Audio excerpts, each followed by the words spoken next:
saya banyak banget menerima laporan bahwa KUR itu sering sekali tidak tepat sasaran. Sehingga yang paling mudah untuk diakses adalah pinjol. Pinjol kan cuma kasih KTP ya udah cair. Tapi kan masyarakat yang namanya butuh, mereka nggak berpikir dengan detail bunganya berapa.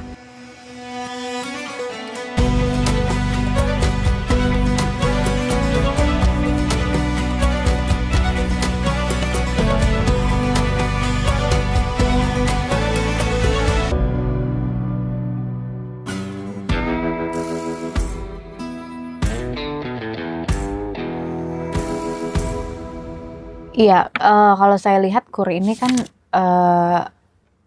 jor-joran ya, bahasanya apa ini bahasa Indonesia jor-joran pemerintah itu memberikan perhatian lebih untuk penumbuh kembangan UMKM dengan menyediakan kuota 300 triliun penyaluran KUR di tahun 2025. Tapi pada kenyataannya hingga sampai hari ini saya banyak banget menerima laporan bahwa KUR itu sering sekali tidak tepat sasaran. Justru yang sering dapat KUR adalah masyarakat-masyarakat yang memang mereka sebenarnya tidak butuh dibantu gitu. Tapi mereka-mereka yang butuh dibantu ini kadang susah untuk mengajukan bantuan permodalan di dalam program KUR ini. Tapi di satu sisi saya paham sebenarnya di kacamata teman-teman perbankan. Teman-teman perbankan ketika menyalurkan KUR, mereka kan juga pasti akan was-was. Ini masyarakatnya, pelaku usahanya, ini bisa membayarnya bagaimana. Nah, tapi kita harus combine nih, banyak perspektif. Kami di Komisi 7 benar-benar keras untuk menyuarakan tolong hapus KUR dengan meminta jaminan. Hapus jaminan dalam pengajuan KUR. Nah, ini tolong ini semua lembaga keuangan ini tolong konsisten. Karena memang KUR di bawah 100 juta itu sebenarnya tidak boleh ada jaminan. Jadi kalau ditanya gimana caranya secure apakah pelaku usaha itu bisa membayar atau tidak, ya mestinya kuncinya adalah di pendampingan itu tadi, Mas. Ya kalau misalnya cuma ngasih doang terus ditinggal, ya orang yang punya jaminan pun bisa juga terjadi kredit macet kan, bisa juga jadi rugi nih lembaga keuangannya. Jadi tolong ini benar-benar diselesaikan di tahun ini.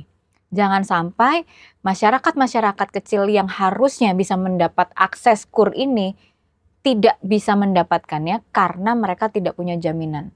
Toh sebenarnya udah dilindungi kok, regulasinya jelas di bawah 100 juta tidak boleh ada jaminan.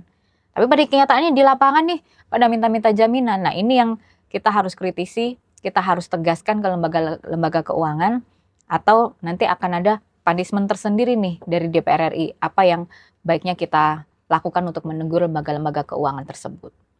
Oke.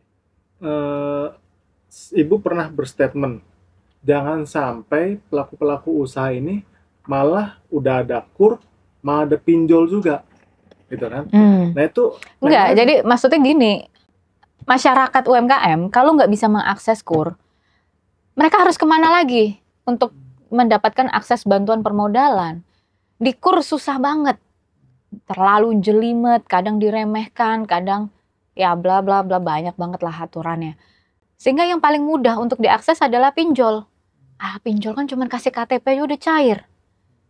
Tapi kan masyarakat yang namanya butuh, mereka nggak berpikir dengan detail bunganya berapa. Jadinya jatuhnya jadi lebih mencekik. Nah ini yang terjadi tidak hanya pada 10-20 orang, tapi jutaan masyarakat Indonesia terjerat pinjol karena apa? Demi untuk menghidupi ekosistem usaha mereka masing-masing, mereka harus meminjam dari aplikasi pinjol. Karena apa? Tidak bisa mendapat akses KUR. Makanya ini yang kemarin saya benar-benar keras untuk mengkritisi lembaga-lembaga keuangan. Tolong kalau memang ingin mencapai target pertumbuhan ekonomi nasional 8% yang disampaikan oleh Bapak Presiden Prabowo, tolong prioritaskan teman-teman pengusaha UMKM. Kan tidak bisa juga pendampingan aja tanpa ada akses permodalan. Nah ini harus menjadi satu ekosistemnya. Nah saya lihat belum ada keseriusan di situ. Sehingga dalam RDP-RDP yang selama ini sudah dilalui, yang Mas juga bisa lihat sendiri, saya meminta kepada seluruh lembaga keuangan, utamanya di bawah Kementerian UMKM, bahwa lembaga keuangan ini harus menjadi mitra dari Komisi 7 yang membahas tentang KUR. Karena dengan situ kami bisa mengawasi. Kalau ternyata tidak sesuai demi kepentingan banyak orang yang mereka bisa disebut adalah pengusaha UMKM, maka kita bisa tegur itu di situ.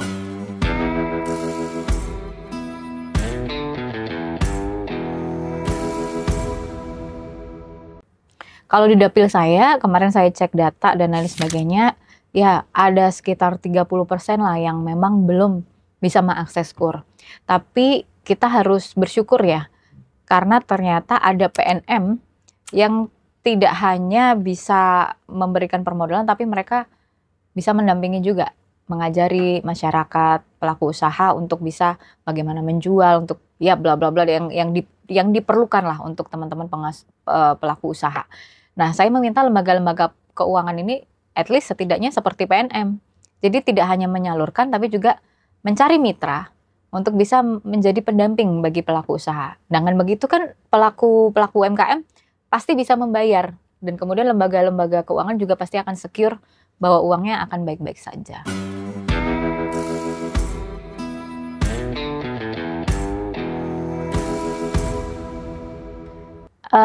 Saya rasa banyak banget masyarakat yang merasa sangat bersyukur dengan adanya program KUR.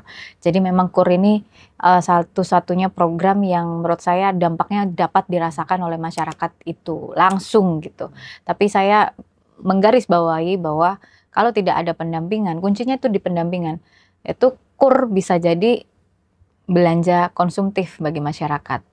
Ya ini kan juga nggak berdampak apapun akhirnya untuk peningkatan ekonomi daerah.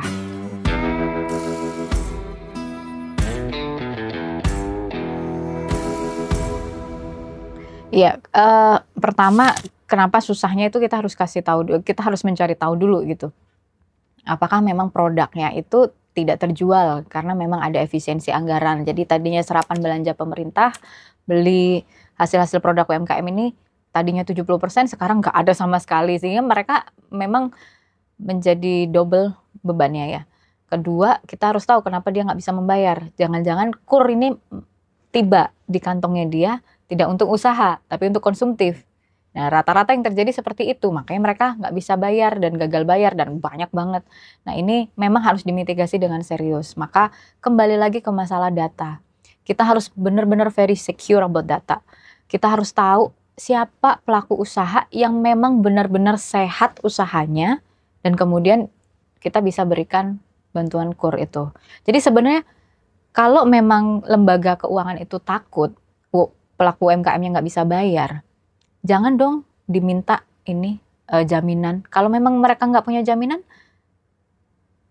masa nggak dikasih KUR-nya gitu. Terus mereka itu punya jaminan dari mana? Mereka itu pengusaha UMKM, masih di skala mikro gitu. Ya kan?